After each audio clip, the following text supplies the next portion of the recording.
ব্যক্তি শ্রেণীর করদাতাদের জন্য শেষ মাস হচ্ছে নভেম্বর, কিন্তু এনবিআর এর বিশেষ আদেশে সেই সময়টা 31শে ডিসেম্বর পর্যন্ত বাড়ানো হয়েছে। এই আয়কর নিয়ে মানুষের মধ্যে নানা ভয়ভীতি রয়েছে, ভুল ধারণা রয়েছে। সেই ভুল ধারণা ভাঙাতে এবং ভয়ভীতি কাটাতে আজকে নাগরিক প্রতিদিনের নিউজরুমে আমাদের সঙ্গে যুক্ত হয়েছেন মোহাম্মদ রাশেদ মিয়া আরজু, এনবিআর এর সার্টিফাইড আইনজীবী। মিস্টার রাশেদ মিয়া, আপনার কাছে একটা জিনিস জানতে চাচ্ছি আমি, সেটা হচ্ছে যে আয়কর মানে আয়ের অংশটাই সরকারকে একটা অংশ দিতে হবে। তাহলে কি একজন রিকশাওয়ালাও কি আয়কর দিবেন, বা তারও কি আয়কর সীমার মধ্যে তিনি ঢুকে যাচ্ছেন? বিষয়টা আসলে একজন রিকশাওয়ালা কিংবা কোনো ব্যক্তি শ্রেণীকে আইনটাকে টার্গেট করা হয় নাই। আইনে কতগুলি বিষয়বস্তু বলে দেওয়া হয়েছে যে কারা আয়কর রিটার্নটা জমা দিবেন। এই ব্যক্তি শ্রেণীকে দুইটি ভাগে বিভক্ত করা হয়েছে, যার একটি ভাগ হলো যাকে বাধ্যতামূলকভাবে আয়কর রিটার্ন জমা দিতে হবে। আরেকটি অংশ হচ্ছে সরকার স্পেসিফিক কিছু পেশা এবং বিভিন্ন ধরনের সেবা গ্রহণের জন্য যে কোনো নাগরিকের জন্য বাধ্যতামূলক করেছেন। আমরা যদি দেখি যে এই আইন অনুযায়ী বাধ্যতামূলকভাবে কারা দিবেন, আমাদের আয়কর মুক্ত সীমা হলো একজন সাধারণ পুরুষ নাগরিকের জন্য 3.5 লাখ টাকা এবং একজন মহিলা আয়করদাতার জন্য হলো 4 লক্ষ টাকা। এছাড়াও আরো বিভিন্ন স্ল্যাব রয়েছে যুদ্ধাহত মুক্তিযোদ্ধাদের জন্য এবং তৃতীয় লিঙ্গের ব্যক্তিদের জন্য আরো আয়কর সীমা মুক্তটা আরেকটু বেশি। তো আমরা সাধারণত এই পুরুষ শ্রেণীটাকে নিয়ে যদি কথা বলি, তাহলে একজন মানুষের যদি 3.5 লক্ষ টাকা পর্যন্ত আয় হয়, তাহলে তাকে আয়কর রিটার্ন দেওয়ার কোনো বাধ্যবাধকতা নেই। কিন্তু তার আয় যদি 3.5 লক্ষ টাকা ক্রস করে, তাহলে তাকে বাধ্যতামূলকভাবে আয়কর রিটার্নটা জমা দিতে হবে। এখন মানুষ কিছু ভুল ধারণা পোষণ করে যে 3.5 লক্ষ টাকা এই অংশটাকে তিনি কিভাবে কাউন্ট করবেন বা গণনা করবেন। ধরেন একজন লোকের যদি 30,000 টাকা মাসিক ইনকাম হয়, তাহলে কিন্তু 12 মাসে 3,60,000 টাকা, অর্থাৎ 3,50,000 টাকার উপরে। তাহলে কি তাকে আয়কর রিটার্ন দিতে হবে? আসেন আমরা যদি বিষয়টা একটু ভিতরে দেখি, সেটা হচ্ছে এরকম, আপনি যা আয় করবেন, এখানে সরকার আয়ের জন্য কতগুলি ভাগ করে দিয়েছেন। যেমন একটি হতে পারে আপনার বেতন খাত, একটি হতে পারে আপনার পেশা।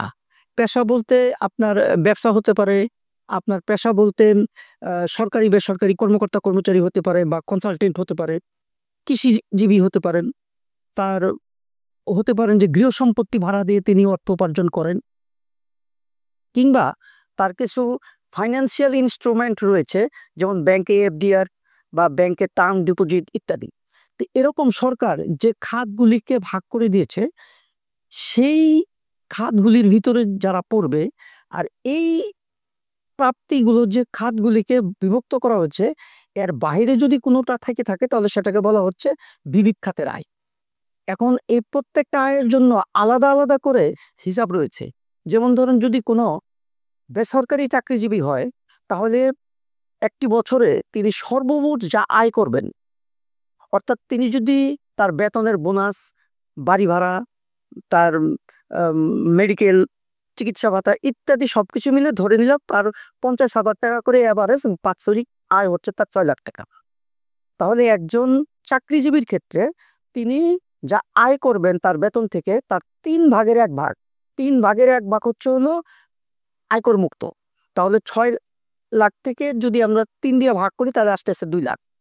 এই 2 লাখ অথবা 5 লাখ, এই দুইটার ভিতরে যে অংশটা বেশি কম হবে, সেটা তার ওই মূল 6 লক্ষ টাকার থেকে বাদ যাবে। তাহলে এখানে এই স্ল্যাবের ভিতরে 2 লক্ষ টাকা হলো কম। তাহলে 6 লাখ টাকা থেকে যদি আপনি 2 লক্ষ টাকা বাদ দেন, তাহলে তার করযোগ্য আয় হচ্ছিল 4 লাখ। এই 4 লাখ টাকা থেকে আবার 3.5 লক্ষ টাকা হলো একজন পুরুষ করদাতা আয়ের জন্য আয়কর মুক্ত। তাহলে তার ট্যাক্সেবল নেট ইনকাম হচ্ছিল 25,000। দ্যাট মিনস মেসেজটা হচ্ছে, আপনি 6 লক্ষ টাকা ইনকাম করার পরেও আপনার ট্যাক্সেবল ইনকাম কিন্তু মাত্র 50,000 টাকা, অর্থাৎ আপনি কিন্তু 50,000 টাকার উপরে আয়কর দিবেন। আবার যদি আমি একজন ব্যবসায়ীর ক্ষেত্রে দেখি, একজন ব্যবসায়ী হতে পারে তার বাৎসরিক টার্নওভার, তিনি তার দোকানের বা শোরুমের মালামাল ক্রয় করতেছেন, বিক্রি করতেছেন, একই টাকা বারবার এনরোল হচ্ছে। বছর শেষে দেখা গেল যে তিনি সর্বমোট 60 লক্ষ টাকা বিক্রি করেছেন। এই 60 লক্ষ টাকা হচ্ছে তার টার্নওভার।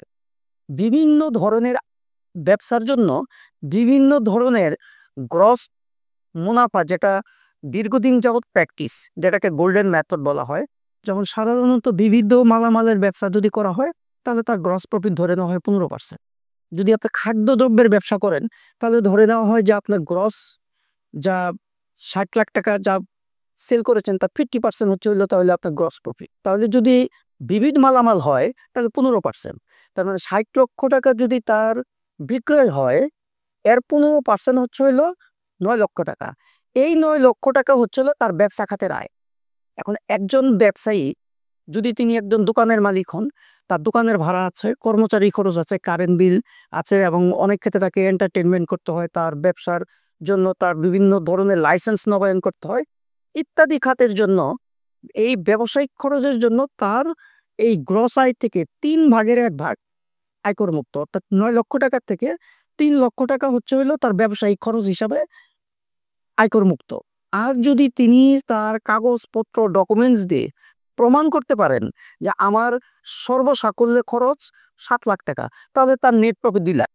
যদি তিনি অনেক ব্যবসায়ী হয়তো বা প্রপার ডকুমেন্ট মেনটেন করেন না, খাতাপত্র মেনটেন করেন না, সেভাবে প্রপার হিসাব যদি মেনটেন না করেন, তাহলে যদি তিনি 3/1 তার ব্যবসায়িক খরচ হিসাবে বাদ দেন, তাহলে সরকার এটা নিয়ে প্রশ্ন করবে না।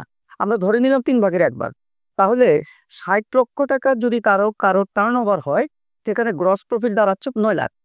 9 লাখ টাকার থেকে 3/1 তার ব্যবসায়িক খরচ, তাহলে তার করযোগ্য আয় হচ্ছিল 6 লাখ। এই 6 লাখ টাকার থেকে আপনি আবার ব্যক্তি শ্রেণীর করদাতা পুরুষ হিসাবে 3.5 লক্ষ টাকা হচ্ছে আয়কর মুক্ত। সেক্ষেত্রে কিন্তু তিনি কর দিবেন 2.5 লক্ষ টাকার উপরে। তাহলে 60 লক্ষ টাকা বিক্রি করেও 9 লক্ষ টাকা প্রফিট করেও তিনি কিন্তু তার করযোগ্য আয় হচ্ছে পরিগণন অনুযায়ী মাত্র 2.5 লাখ টাকা। তার মানে আপনি যদি 3.5 লাখ টাকাই আয় করেন, আপনি কিন্তু 3.5 লাখ টাকাই করযোগ্য আয় না। এখান থেকে আপনার 3/1 বাদ যাবে। তারপর আবার সেখান থেকে আপনার আরো ব্যক্তি শ্রেণী করদাতা হিসাবে একটা অংশ বাদ যাচ্ছে। তাহলে মেসেজটা হচ্ছে আপনি যাই আয় করেন তার পুরোটাই কিন্তু করযোগ্য আয় নয়। এখানে অনেকগুলি হিসাবের বিষয় রয়েছে। আপনি যদি বাড়ি ভাড়ার আয় করেন, তাহলে আপনার বাড়ি ভাড়ার জন্য, আপনার বাসার বিল্ডিং এর মেনটেন্যান্সের জন্য মাসে মাসে 25,000 টাকা করে, বছরে 3 লক্ষ টাকা বাড়ি ভাড়া পান। এই বাড়ি ভাড়ার 25% হচ্ছে হলো গভর্নমেন্ট আপনার বাসার মেনটেন্যান্সের জন্য খরচ হিসাবে স্বীকৃত। তাহলে আপনার 3 লক্ষ টাকার থেকে হচ্ছে হলো আপনার ইনকাম 2,25,000। এখন আপনি যদি সিটি কর্পোরেশনের ট্যাক্স দিচ্ছেন, ভূমির খাজনা দিচ্ছেন ইত্যাদি বাদ দেওয়ার পরে আপনার ইনকাম হচ্ছে হলো 2 লাখ। তাহলে কিন্তু আপনি কোনো করের মধ্যেই পড়তেছেন না। তাহলে আপনি এই যে একটা মেসেজ যে সাধারণ মানুষের, যে তিনি অনেকে হয়তো ভাবতেছেন তা আমার তো বা করযোগ্য আয় নাই, কিংবা আমি কিভাবে আয় দিব কি দিব না, কর দিব কি দিব না, নানান ধরনের কনফিউশনটা রয়েছে। আমরা যদি এই স্ল্যাবগুলোকে যদি করের আইনের এই বিভিন্ন বিষয়বস্তুগুলোকে যদি অনুধাবন করি, তাহলে দেখা যাচ্ছে যে একজন ব্যক্তি যা আয় করছেন তার পুরোটাই কিন্তু তার করযোগ্য নয়। বিভিন্নভাবে সেখান থেকে কিন্তু তিনি বেরিয়ে যেয়ে আয়কর আইনের মধ্যে থেকেই কোনো রকম ভয়ভীতি ছাড়াই তার দেখা যাইতে পারে যে তার আয়টা করযোগ্যই হয় নাই, তাহলে তাকে দিতে হচ্ছে না কর।